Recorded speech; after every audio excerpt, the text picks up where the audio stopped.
That's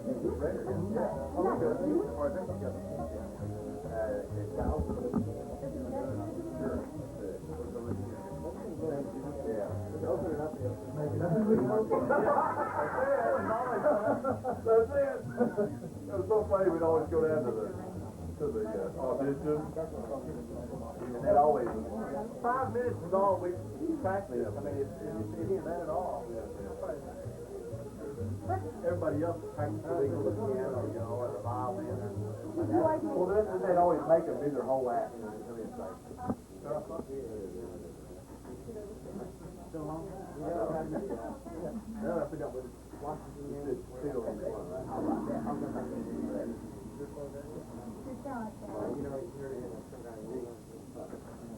Oh, no, I remember this. Last 3 days. All right.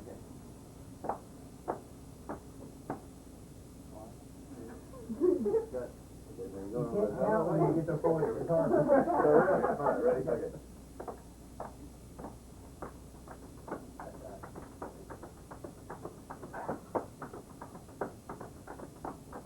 Inside.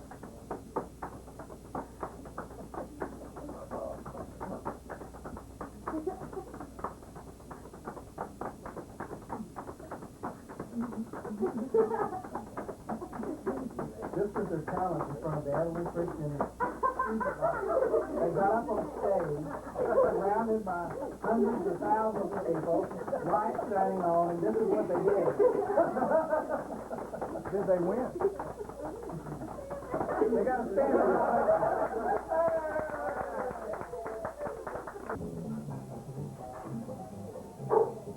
I need the airport.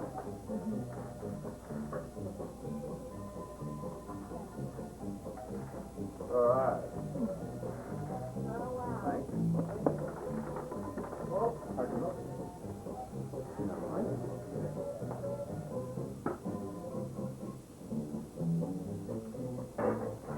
Sure. Read it.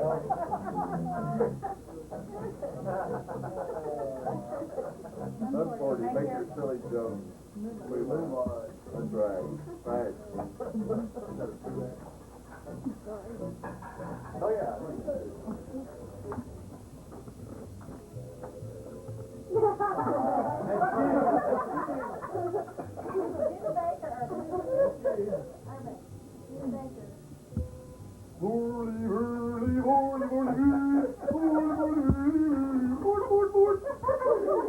Is that what you do in the morning when you're cooking? And the old bounce the bucket.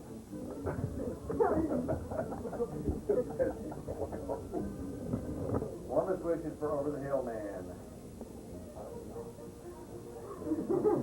Show it to everyone. Over here.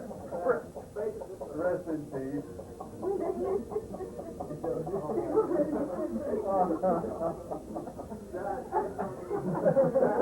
I know, isn't it?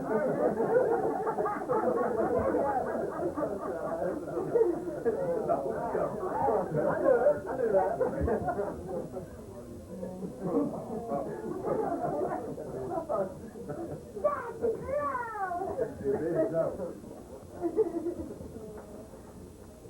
Oh, the big special. The big special.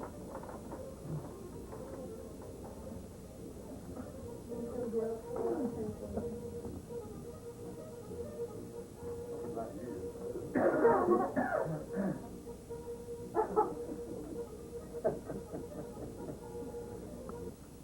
And it was apparent to me that he had the knowledge of how to make people laugh till they ate, with an absurd sense of humor that wasn't half-baked.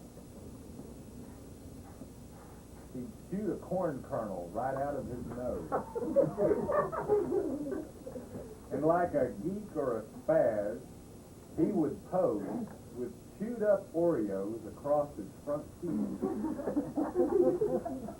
He left people with the mistaken belief that he had no class, that he was just a buffoon. But I can tell you the truth, I lived in his room. We lived together for about 3 years. He expressed his desires, his hopes, and his fears. Yet when he got gaseous, he'd pull out a match. Get ready, it's coming. Better open the hatch. The guy would fall down, then raise up a leg. I would plead and prod. Then I would beg. Urban, you're gonna blow up everything in this place. Then like a rocket blasting off into space, out would come the volatile fumes. And with the match cradled down by his bondoon, the blue flames would explode and singe his britches. And obviously leave me rolling in stitches. Sometimes at night, I would lie on my bed, and he would hold something up by my head. It was dark in our room, and I couldn't see what was wafting up my nostrils and enveloping me. When a sock is worn all day long, the stench can get quite pungently strong. I'd hear the voice, "Smoke what barbecue." I'd kick and sputter, then just about spew. Threatened within an inch of his life. I think he still does this to his long-suffering wife. In any case, I feel you can see just what this big guy means to me. He's funny and 40, finally gotten some class. But don't flip your bit down low by him.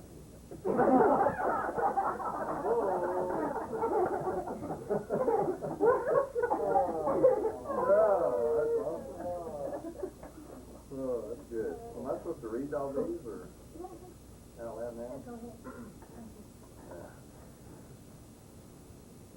Okay. It is with from Larry and Peggy. It's with great regret that you are now on the downhill slide fast.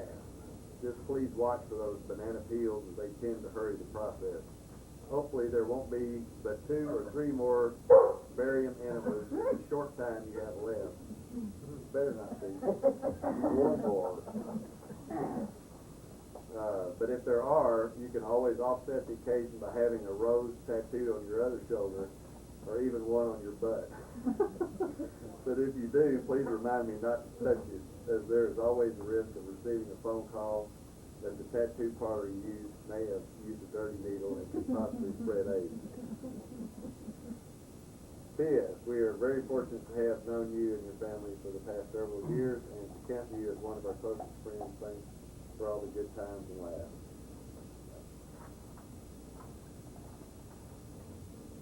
Okay, this is from Nancy.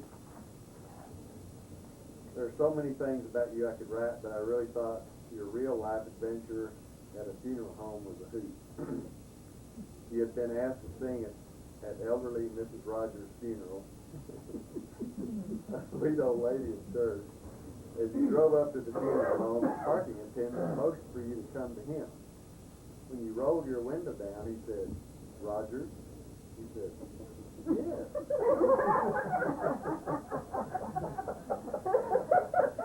Oh, my goodness, they know I'm coming to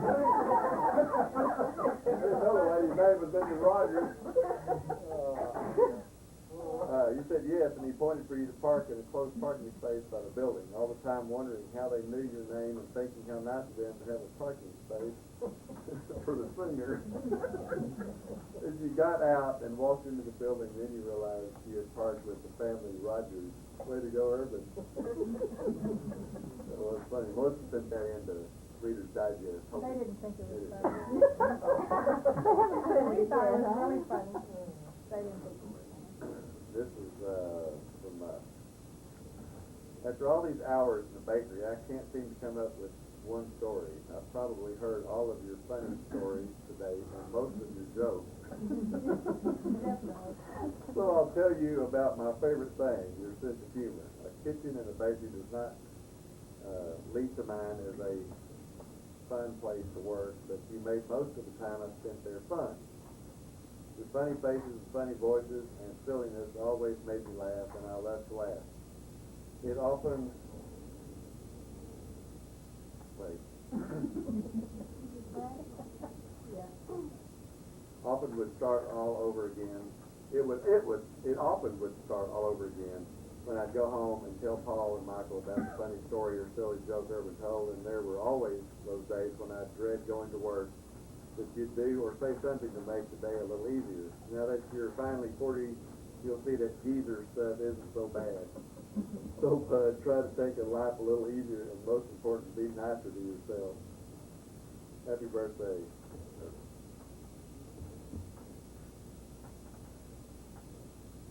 You tell my son is real. A lot of memory. Yeah. Minutes now. Yeah, I don't remember you ever doing anything funny. I think the funniest thing you ever did was to tell about your stomach story.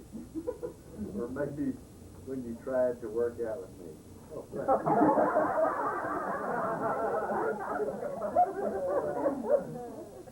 or maybe when you raced me to the car. And lose. Kiss him out. Yeah, both of my hamstrings are popping up. You and Emmett. All right, Mark. This is yours. No. It's your mark. You can write this well? You put love mark. What sort of look, Brad? Brad Bennett, love Brad Rogers.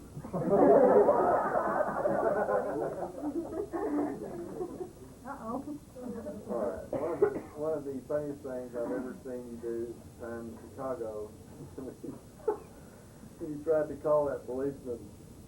We were stopped at this light, and I was wanting to turn left, and it said no left turn, and there was a cop standing there with his back to me, kind of directing traffic instead of construction going on. And if you went straight, you were like, you had to go miles before you get around again. And we had to go in right here, this building. So I rolled my window down and I went. And he didn't hear me though. And there were other people standing like waiting across the street. I went. I just rolled my window back. Still went straight. Called that policeman and he said, "Sir," twice, then made the sound twice. Hey, how do you spell it? We spell it N-U-E-H. That's not the only funny thing you've done, but it's a good one. It's cool to have a funny dad. Some kids' dad acts old and grumpy all the time. You only act old and grumpy when you have to. Sorry you're over the hill. It's just too bad. I never will be. I never will be. All right, Jeff Rogers. Something I'll always remember about you at the time. Mom was trying to talk to you. Have you censored this? No. When Mom was trying to talk to you and you wouldn't listen, she was trying to tell you something that she did, and she wanted you to recognize her. She got really mad, and then you have her attention, your attention. Then she had your attention. All right, running kind of fast. Yeah. After she finished, you stood up, spun around really fast and said, "You're remarkable." I thought that was funny. I guess you had to be there.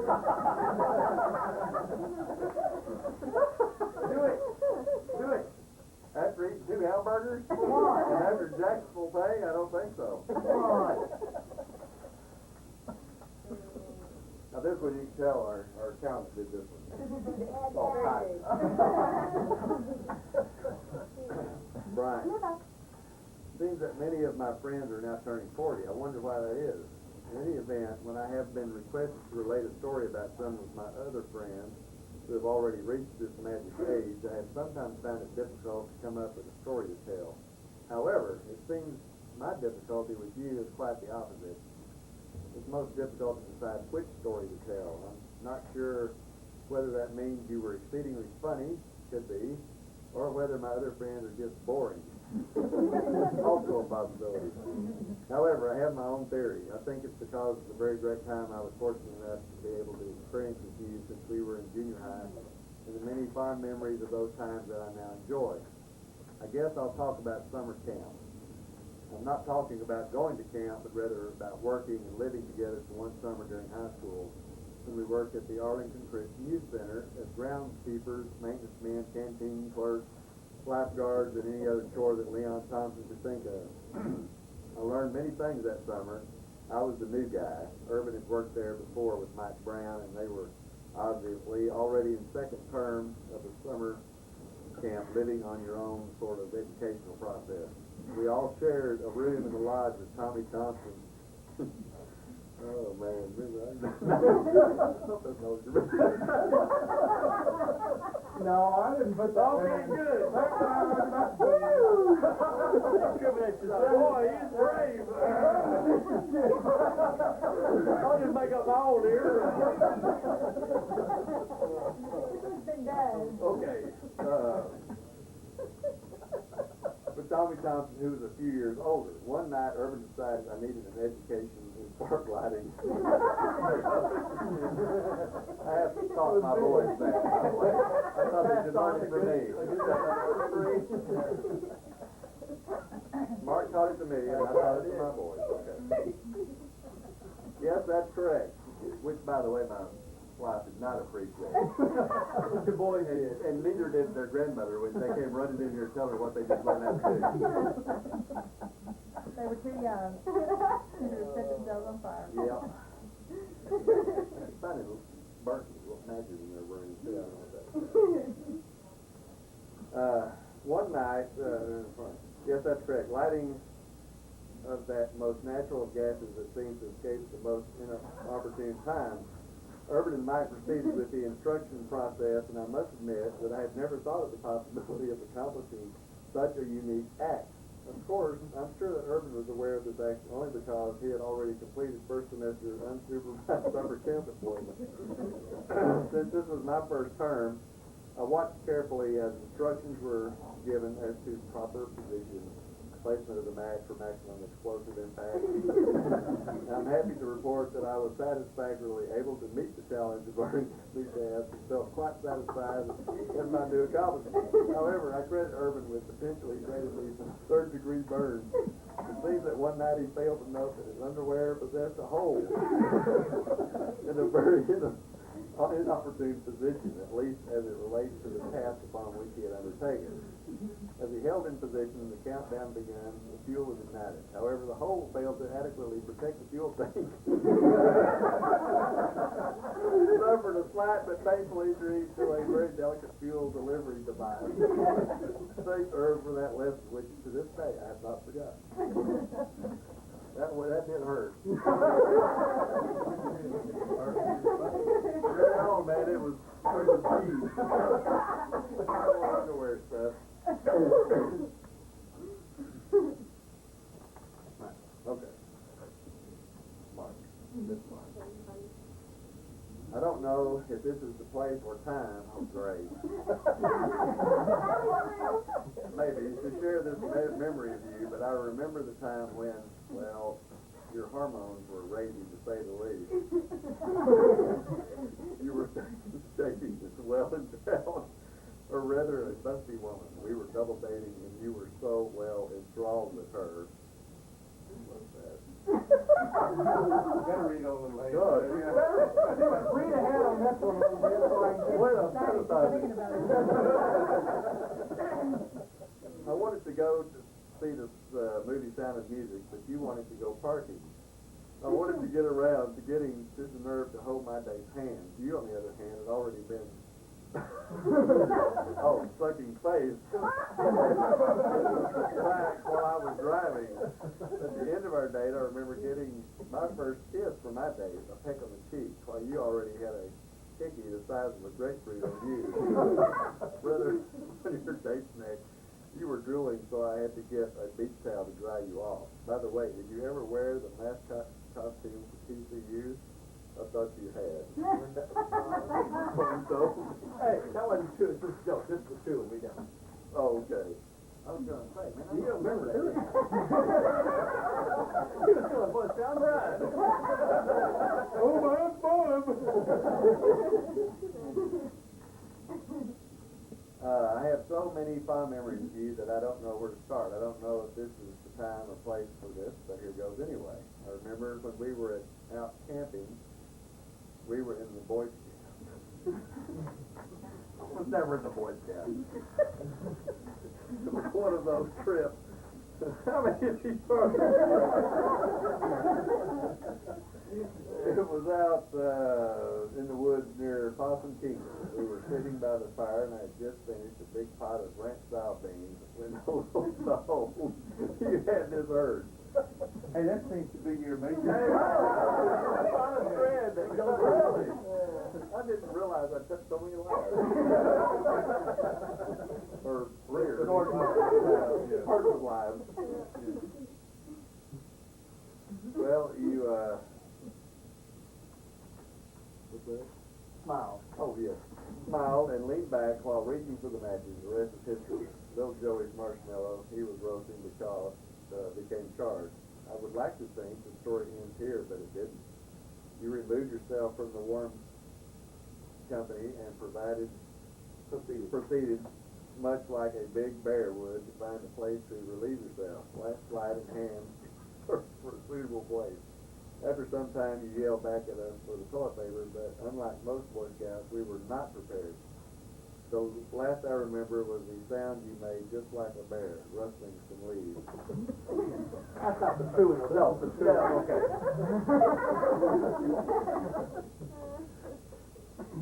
This time, Yeah. youth minister. Yes. My earliest memory was on a Sunday afternoon when I came home with you after church. We were just kids. You created your own entertainment by banging on the old piano you couldn't play, singing old church hymns like an 80-year-old man who couldn't sing. My second earliest memory was at the Arlington Christian Youth Center when you and Andy encouraged me on the church hayride to follow in your steps and kiss a girl. You and Andy were ahead of me by the end of the ride by 5 or so kisses, but at last I got 1 or 2 in. I never liked driving those things either. Mike always drove and I got to sit in the back.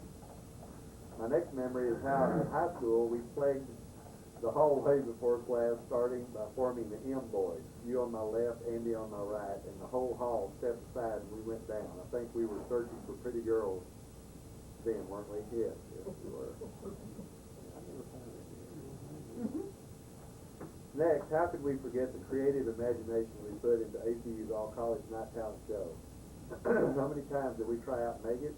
We practiced 5 minutes before we tried out. Just walking into the tryout, judges started laughing. Remember, some people really practice for weeks on their talent, but not us. We had better things to do, like pacing the campus center, probably looking for girls. More memories yet. Being in your wedding, and you being in my wedding, being in the vocal majority together, getting the phone call about naming your third son Mark. What a treat. I'm still amazed. I just hope you didn't expect me to name my son Urban. Man, I'm really hurt about that. You notice none of my dogs have been named Urban. I love you for making me laugh, for being a Christian, a dad, a husband, and a link back in time to some fond childhood memories. Happy birthday, my lifelong friend, Mark. Thanks, buddy. Oh, wait, that wasn't true either. Oh, wait, there's another one, Mark. Stupid idiot. How will you know when you come to the end? Well, I think I just did. Yeah, I started, I thought, why did they write me too? Okay, I give my turn, right? Yeah. You're not sure? I don't know. If it's, I hope you're not going to tell about last part. My story about Urban predates their marriage by a few weeks, or perhaps a few months. At the time, Melissa was attending ACU, having recently returned from Vietnam. Several important current events were being revealed to us parents, during the weekend visit in San Antonio. Indeed, she was the bearer of some highly interesting news. She had just shocked us with stating that it was her avowed intention to marry a young man named Urban Rogers. Urban had told Melissa that she was madly in love with him, and she was naive enough to believe him. So then we're going to go back and forth this conversation with Melissa and I'll say who's talking to. Dad, Melissa, are you standing there telling us that you are actually planning to marry some fella that we, as your ever-loving legal parents, have never even met? Melissa, you got it, dear old Dad. Dad, well, it seems that the very least you could do would be to provide us with a few descriptive comments regarding your intended. And by the way, is he a white boy? Because I think he is. Yes, I think so. Dad, well, come on and provide us with a little more data, like describe him. Melissa said, I think he's a dreamboat. Dad, can you please make your comments in more descriptive terms? Melissa, Urban is tall, handsome, the son of a Church of Christ minister, and has a lot of hair on his chest. And the hair is real. I know it's real because I yanked on it hard and it didn't come out. Dad says, well, I hope he doesn't shed or molt or have fleas. I suppose abundant chest hair is all right if he keeps it neatly trimmed and in kind of decent length. Okay, Melissa, keep going. How about a few more details? Melissa says, well, Urban is happy, carefree, and gay.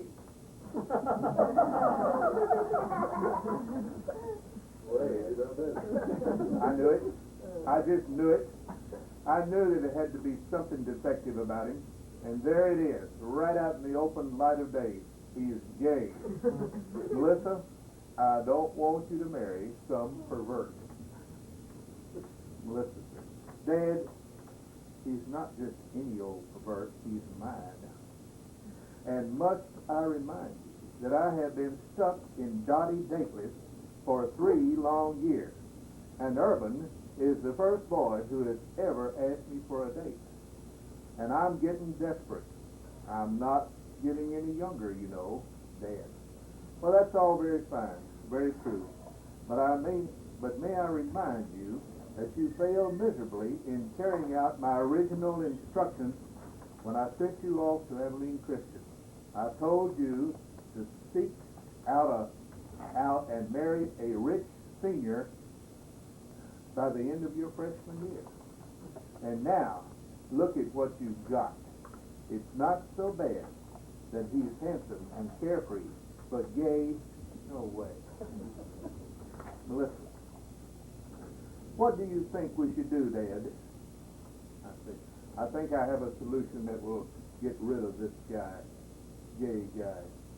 I'll just tell his parents that they're going to have to provide me with a substantial dowry if he's to get my darling daughter. Let's say $7,500 would be about right if they want us to accept this pervert into our family. Well, lo and behold, Urban's parents jumped at the deal without a quibble.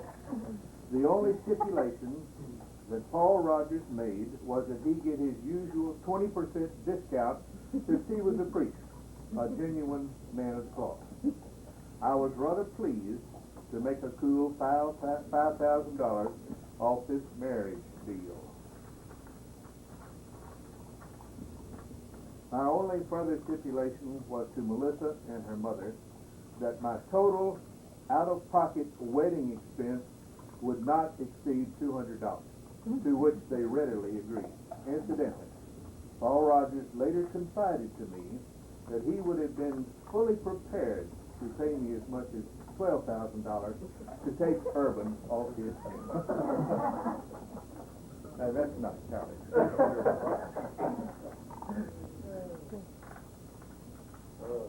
Your wedding cost $200.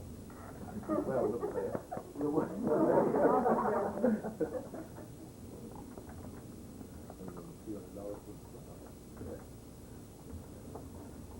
in my defense, I wasn't the only one sticking dirty socks in somebody's face. After we turn off the light, every night we flip on Eddie Arnold's cattle call record. That's what we went to sleep to every night. We'd start the record, turn the light off. And then it was pitch dark, you know. And we were both just lay there, afraid that one or the other was gonna do something. I wanna know what happened in Tommy Thompson's cabin. What? He just said. No, the other thing. Yeah, I do. No. I do. No, don't think so. What is the stomach for? It's very long. Yes, it is. We've all heard it. Maybe not. Yes, we've all heard it. That's for sure. He's gotten paid for it too. Yeah. Like keyboard? That was not one of his funniest moments. The old lift. You know when you get nervous, your teeth sick. When did you do that?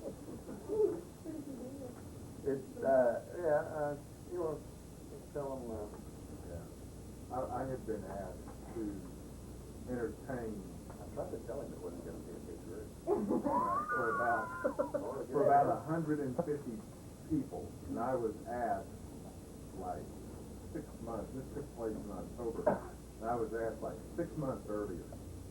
And the guy that asked me, he said, I would really like for you to do some of your stuff, and do you know anybody that's a comedian? I said, well, yeah, I know one guy named Ron Mitchell who's been in all the yeah, well, I was asked to do this, so I called Urban up and I said, how about doing this deal? And I'll help you put, just a couple ideas, little transition ideas or something like that, and just go right into this. And go right into your thing. Yeah. Oh, yeah. So, that evening, Very got fancy. there. Some had on tuxedos. Very Like nice. an yeah, award yeah. banquet for an insurance guy. CLU. It was the annual conferment. Do you have the video? And no one knew Urban. No. Which confirmed my belief that the only reason that was funny was because he knew me. There was a lady sitting right over by me. She was as red as her dress. That was one out of 100. You know how sometimes you're starting to tell a story, you told it like, hundreds of times, and you get to where there's parts in the story where people laugh. It's kind of normal thing. But when about the first 3 places passed, I thought, that's what my lips are at. You should have had a card. Time to go. So did you go to the end? Oh, yeah. It wasn't quite as bad. There was, you know what I think it was? The topic itself is such that if you have a tuxedo on or a really nice dress, kind of like you don't want to laugh at something that's that unsophisticated. Especially this. I mean, this was at Wrigley Country Club. Yeah. Urban's up there like this going, we're sitting on the pot. Well, let's look up. And he's going through all that. And these people are going, huh. Wrong crowd. There was this one gal that was right next. She was sitting right across from me. She was crying. She was laughing so hard, and there was a few other people laughing. And towards the end, he kind of got, I've never laughed as hard as I've laughed in that many years. I'll tell you part of the problem there. When I got up on stage, this was after I had my sound guy there. The guy that, helped me do the sound and all, got an electric guitar out, ran through this big system, and I mean, everything sounded great. When I was introduced, I went up on stage, I strapped on this electric guitar, and had two acoustics sitting behind me. I strapped this thing on, and I was going to do this real short little classical passage, and then I was going to really get into this real rocket kind of guitar thing.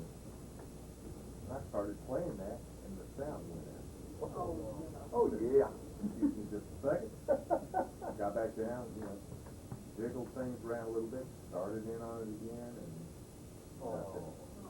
See, the idea was he was gonna work him into kind of a spring. Yeah.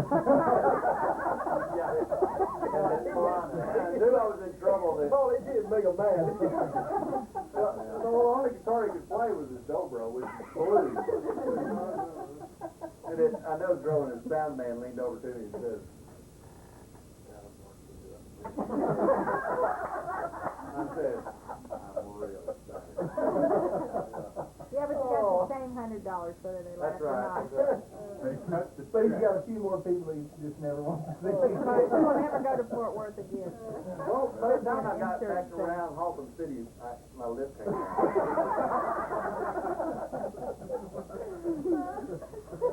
It really wasn't quite that bad. I mean, I did not feel particularly nervous or anything up there. And, after jiggling around with that stuff for a while, I said, yeah, we're going to forget this. That's when Wes came up and he goes, get one of the acoustic. So I got an acoustic guitar and started doing that. Yeah, that was not... But I asked you to do the entertainment next year. He did have me get a comedian next year. Oh, and in the program, Early Rogers comedian. Oh, there's no pressure here. How many of y'all ever had an enema? Oh, boy. It took me back to the first time I competed with the vocal majority on contest, which was in 1977. Up there in Houston. And right before the curtain opened, they were passing around a jar of Vaseline. Don't you bet you on the back row. Oh, wait a minute, the guy grew.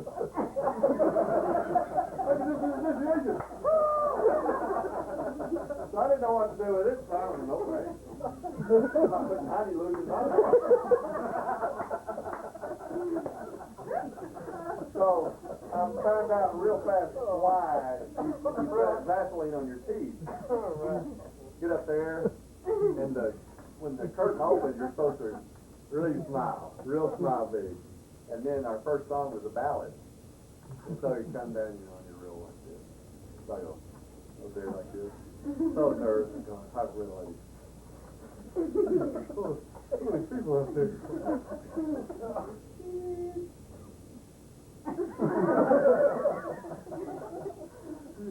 Stop singing.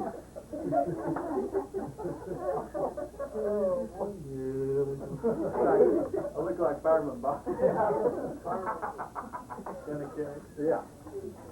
So I'll use the Vaseline next time. Give me that.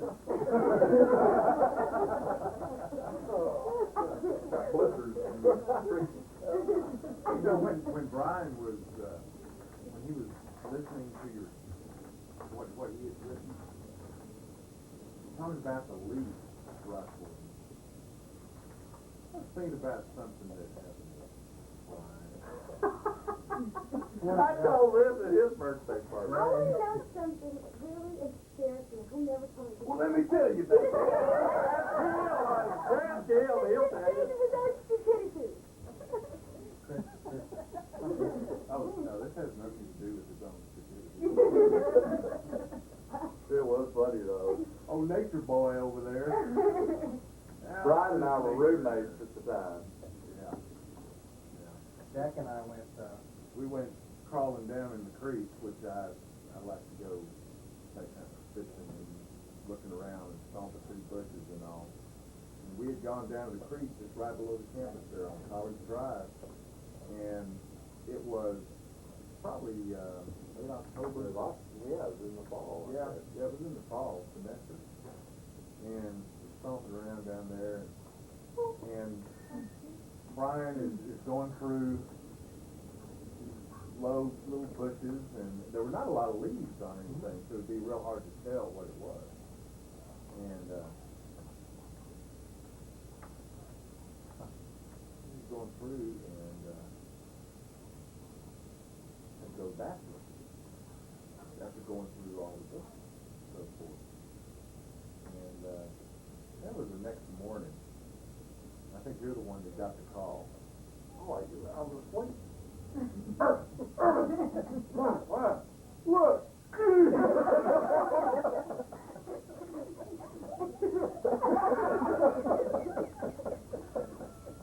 I said, man, how'd you do that? Oh, can I do it? Give me some of that boy's Ivy. You were having to put calamine lotion on it. I'm not talking about this.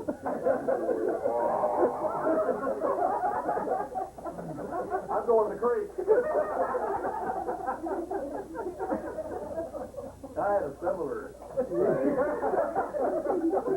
we were playing volleyball. We were in the dorm. Our dorm was in the finals in the intramural thing against Fries, I think. And I was in the middle, front, and Steve Beluger was on this side. And we both went up to block this slam, you know. And when I just kind of jumped straight up, Beluger he was pretty short, so he had to really, you know. And when he went like that, his knee caught me. I went, and I caught him, and we fell back, and then he nailed me again on the floor. And the gym was full of people. I was going, so I'm back there. Okay.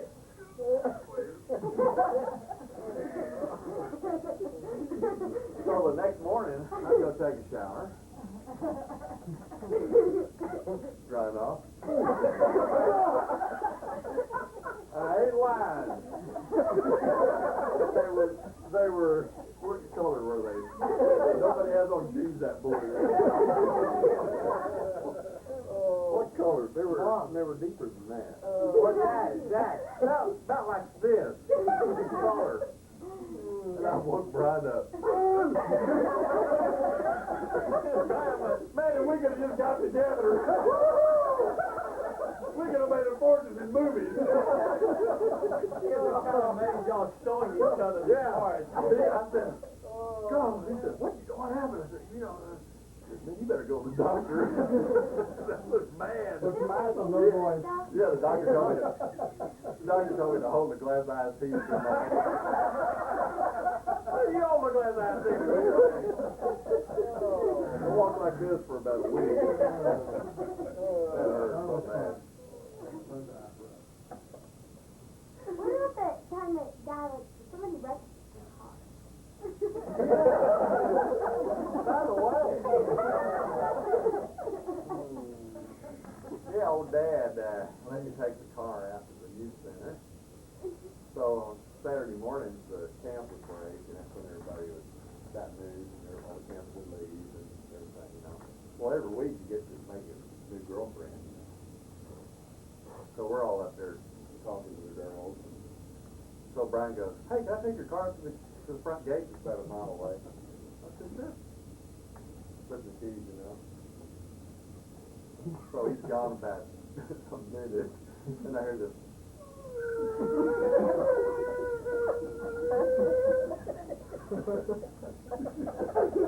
What that was?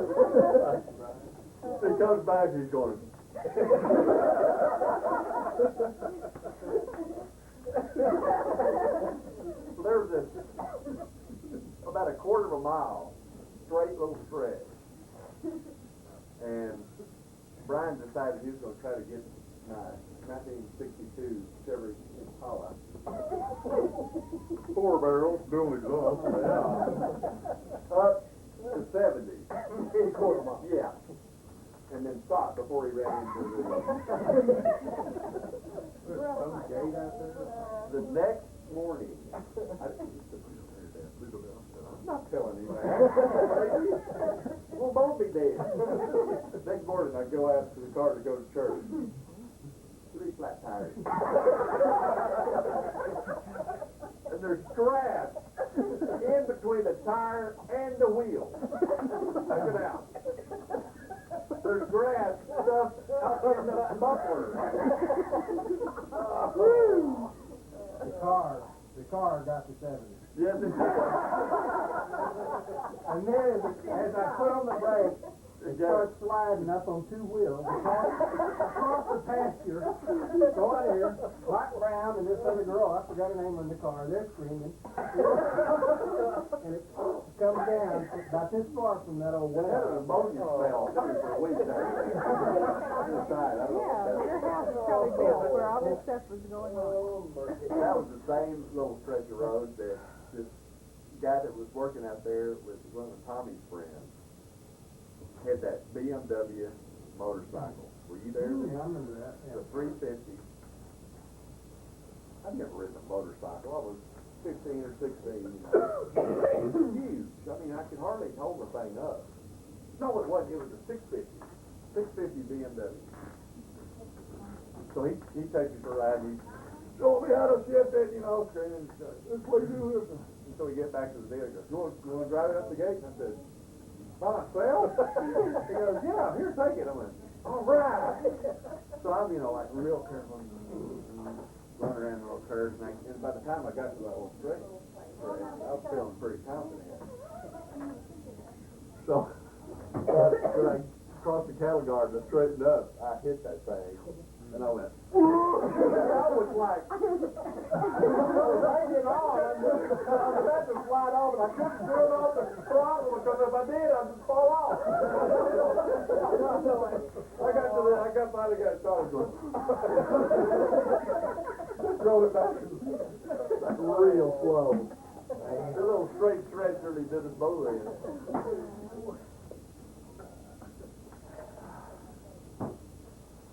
Yep. I was gonna, on my thing, which I never do around writing, but I will later. We went to look at used cars. Oh, God. Well, I'm a big Mr. Professional. So I'm got a suit on. I said, you know, they're going to treat you nicer if you look good. So I got my suit on, looked down my shoes. They were kind of needed polishing. So I got some Amway shoe shine. What's it called? Shoe spray. Shoe spray, yeah. And I had the stuff and I sprayed them. Boy, they look good. But if your pants touch them while it's wet, it's, you know, it's tacky for a while.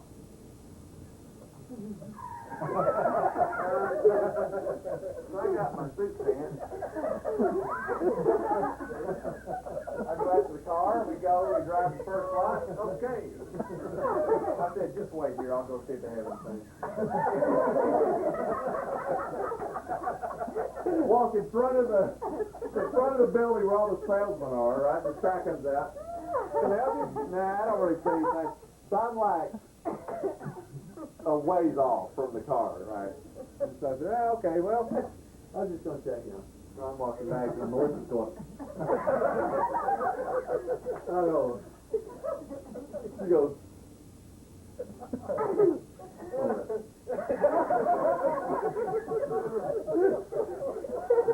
you know they're all in there going, look at this jeans. His pants are rolled up. But don't his shoes look nice.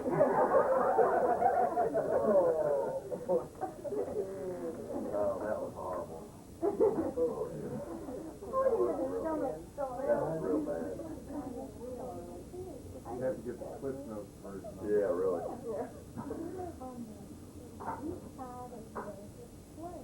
Well, I found it years later, after they torn down all the camp. We met out there, remember? Yeah. I got a picture of you sitting on one of That's right. the bleachers. The old swimming pool was there and that kind of stuff, but now it's the housing. The island is there, isn't it? And the pond and island is The there. pond and the island is still Yeah. there. And there's subdivisions. Go out there and just going, it's really hard to picture, you know. Yeah, it was. I did learn a lot that summer. Yeah, sounds like it. Remember we backed over the broom for the race? What? Leon went to ballistic. Remember, Urban, this is another story, same summer, we catch this, coppermouth snake. Copperhead, yeah. Copperhead snake. You know, it's not a very big snake, we've got it in this bucket, and it can't get out. Urban's sitting there, and we're all talking about it, it's alive, and it's looking in there, and you know, it's kinda like if you're in a wreck, you know, it just happens, and then it's all in slow motion, and you can't do anything. So he's sitting there, and all of a sudden his hand, you know, and then all of a sudden he's pulling it out, and the snake's on the end of the tail. And the snake's going across. Here we go. You know, you're going to just disbelief and shock. Urban goes, well, I was going to touch it on the tail before it could get me. Leon goes, I've never seen anybody do something so stupid in my whole life. Leon. Crunchy old guy, you remember? Oh, God, one time we were working on the sprinkler system. And it fed the water source was pump. They had their own pump. And the control was around on the pond side of the slide. And he was around in the front working on the sprinkler head. So he said, and to this day, even a while ago, when after church go up, on to the left, on to the right. I had this key which went down into the valve, you know, and he'd say, all right, when I get around there, turn it on. And when I holler, turn it off. Okay. Well, I get so confused on where it was in the thing. He said, turn it on. And I just start turning. He comes around there and he's soaking wet. He was on to the left and on to the right. He's kind of like Barney Fife on Yeah. like on steroids. I mean, real mean like. Yeah. Real gruff. Yeah, he was like that. Yeah, he was like that. Kind of wiry. Happy birthday. We gotta get homework. We gotta go to, go home, long drive, get kids off for school. It's not me now. Happy birthday. You take it off? Yeah, we gotta go. Yeah. Happy birthday. Thanks. Pretty good weekend. How's business? Well, doing great. How's yours? Oh, pretty good, man. Well, nice to see you. Yeah. Enjoy it. They'll see you again. Yeah, that's it. Good time. Good guess. Listen, we gotta go.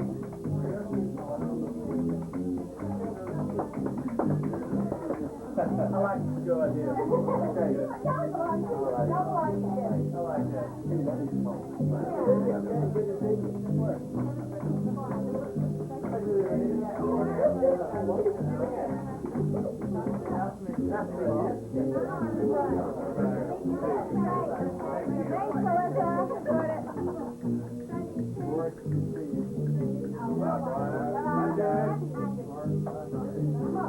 Hey man, hey, thanks for coming. Good to see you right here. Good to see you. Oh,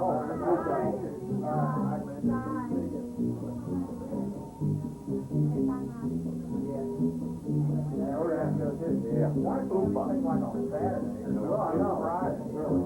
We went to supper club like the first. I'm not the one doing it.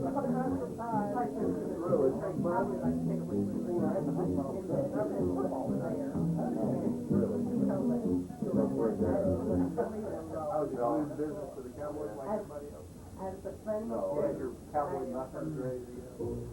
My club was always His buddy's still putting in coffee on.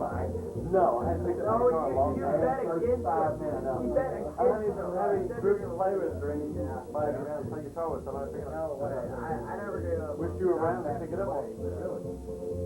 I did a real good. Yeah, somebody went one. Good. Like, oh, yeah, but it's a little hard to get on that.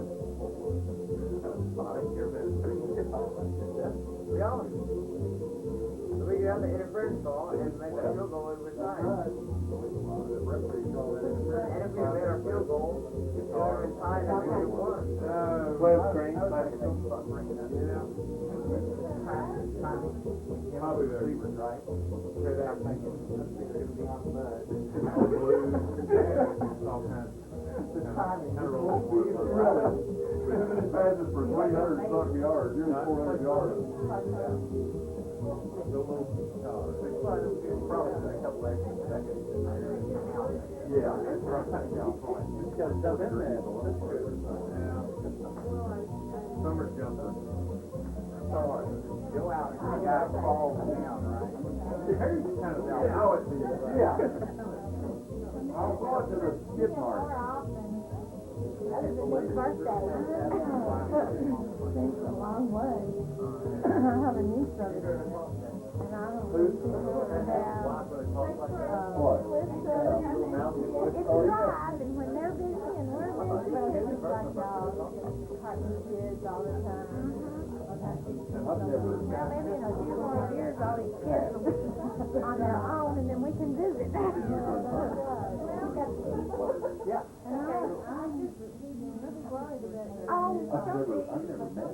I've had this with him. I can't see, but I have the, when they get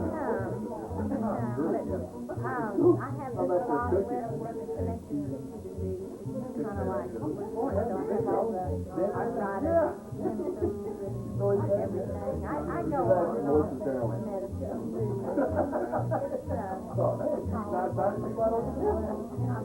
When I first came down with it, I went way down, and I just made that my new form. Right there, and I had to be working that. So we called the appointment, we did a conference. I have my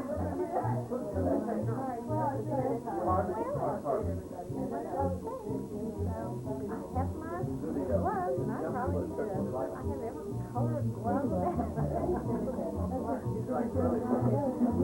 Well, I pick those, I wear them in church a lot. I shop at the grocery store in the summer.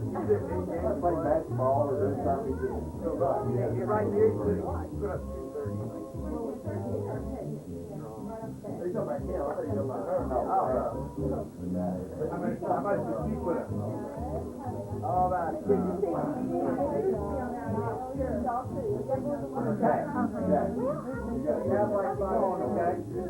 Remember my plan. Get in touch with God. Get in touch with God. Turn your radio on. Turn your radio on. Turn your radio on. Oh yes, turn your radio on. And listen to the music. Turn your radio on. Oh yes, turn your radio on. And glory, glory, glory. Oh yes, turn your lights on. And listen to the master, the radio. Get in touch with God. Turn your radio on. Turn your radio on. Turn your radio on. Oh yes, turn your radio on. And listen to the music. Turn your radio on. Oh yes, turn your radio on. And glory, glory, glory. Oh yes, turn your lights on. Listen to the master, the radio. Get in touch with God. Get in touch with God. Turn your radio on. Turn your radio. Do it, Marty West.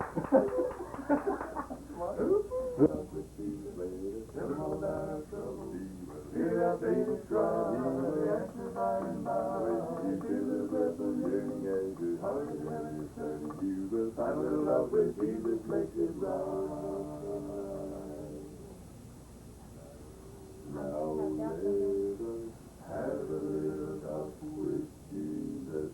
Let us tell him all about our troubles. He will hear our faintest cry, and he will answer by and by.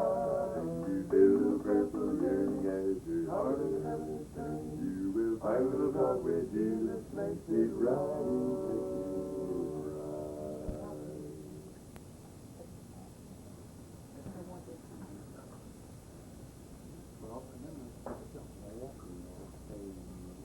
Look at that.